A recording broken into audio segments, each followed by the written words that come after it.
पत्नी, boyfriend, cement और चाकू। इन 4 शब्दों में छिपी है मेरठ के सौरभ राजपूत के मर्डर की पूरी हिस्ट्री।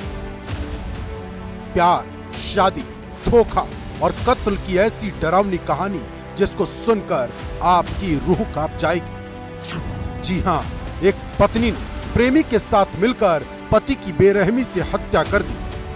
साजिश ऐसी कि किसी को भनक तक ना लगे।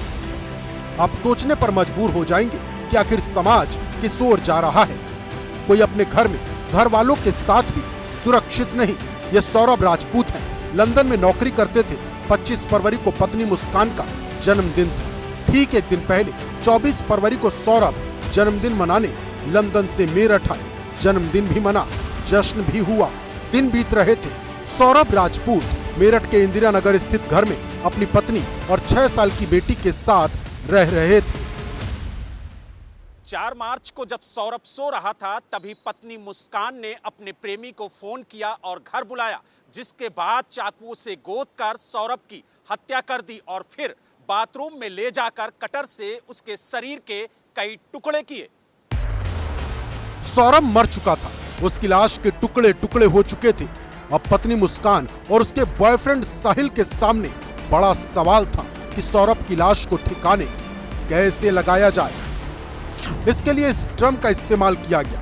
ये जो ड्रम आप देख रहे हैं, जिसे रिक्शे में रखकर पुलिस ले जा रही है, इसी ड्रम में सौरभ के शव के टुकड़ों को साहिल और मुस्कान ने भरा। उसमें सीमेंट का घोल मिलाया और नीले रंग का ड्रम बंद कर दिया। वो चाकुओं से वार कर उसके सीने पर उसकी हत्या कर दी गई थी और उसके बाद ये बाथरूम में ले जाके उसका जो गर्दन है, सिर, उसको इन्होंने चाकू से काटा है और जो हथेलियां हैं उसको काट कर एक ड्रम में भरकर उसमें सीमेंट भर दिया था। मर्डर करने के बाद इन्होंने जो ड्रम है वो घंटाघर से और जो सीमेंट वगैरह है वो आपका शारदा रोड से खरीदा। उसके बारे में वेरीफाई किया जा रहा है। हत्या करने के बाद मुस्कान और साहिल नॉर्मल थे। 6 साल की बेटी का एग्जाम 3 मार्च को ही खत्म हो चुका था। उसे नानी के घर पहले ही छोड़ दोनों बिना किसी डर और खौफ के हिमाचल प्रदेश घूमने निकल गए। शिमला गए, मनाली गए, शॉपिंग की, मौज मस्ती की। उसको कमरे में छोड़कर ये दोनों ही लोग शिमला, मनाली और कसौल चले गए थे और ये परसों ही वापस रात में लौटे थे। जो इनकी बेटी थी, उनका एग्जाम खत्म हुआ था और ये नानी के पास अक्सर छोड़ दिया करते हैं। सैटरडे संडे को अक्सर ये अपने नानी के पास ही रहा करती थी। तो पिछले 10-12 दिन से ये अपने नानी के साथ ही रह रही थी। अब सवाल यह है कि पुलिस को पता कैसे चला सीमेंट के ड्रम में सौरभ की लाश है। 2 दिन पहले जब मुस्कान वापस लौटी तो उसने गोलमोल तरीके से अपनी मां को ये पूरी वारदात बताई, जिसके बाद ये बात लीक हुई और पुलिस तक पहुंची और पुलिस ने फिर इस पूरे मामले का खुलासा किया। पुलिस ने बताया कि मुस्कान सौरभ के परिवार का नाम डालकर केस को उलझाने की कोशिश कर रही थी। कल जो मुस्कान है उसने अपनी फैमिली को भी गुमराह करने का प्रयास किया था कि जो सौरभ है उसकी हत्या उसके परिजनों ने कर दी और तब तक पुलिस को सूचना लग गई थी। सूचना के आधार पर से पूछताछ की गई।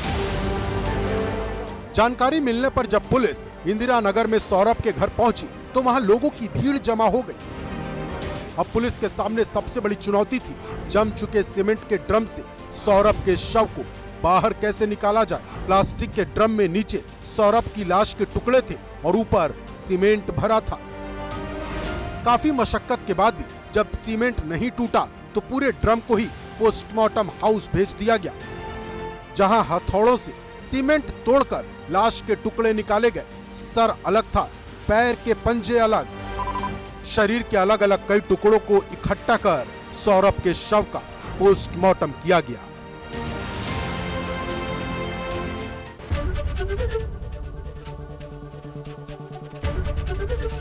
एबीपी गंगा, खबर आपकी, जुबान आपकी।